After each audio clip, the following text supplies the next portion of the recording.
The summer break in EU politics is ending and Brussels is getting back to business. Today, EU diplomats are discussing current security issues and defense ministers' meeting is planned for tomorrow.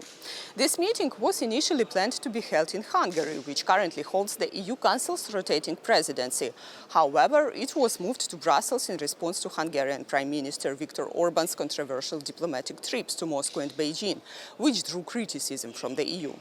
Ukraine is a major topic on the agenda. Ukrainian Foreign Minister Dmytro Kuleba is meeting with EU colleagues to discuss continued support for Ukraine, sanctions against Russia, efforts for peace and Ukraine's military actions. Well, we expect the permission, exactly that. And we expect the delivery of missiles which can be used for that purpose.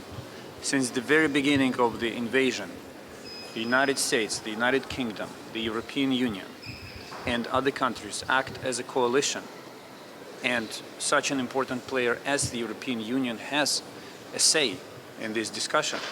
And I'm calling on the European Union to play a role and to make their point very clearly and strongly that this is something that needs to be done now if we want to maintain the momentum, if we want to continue with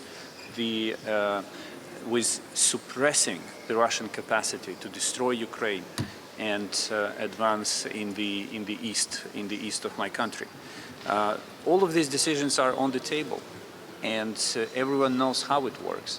We don't want a situation. What we want to avoid is a situation when the public message is that no one in principle is against deep strikes in Russia, but no real action is made to allow it. And this real action is send the missiles and allow us to use them in the territory of Russia against, I will once again emphasize, legitimate military targets.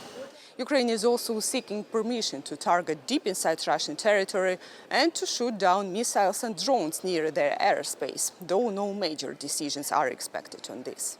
Ukraine also wants faster delivery of Western military aid, which defense ministers will discuss. They will review the EU's training mission for Ukrainian troops and the use of frozen Russian assets to buy weapons for Ukraine.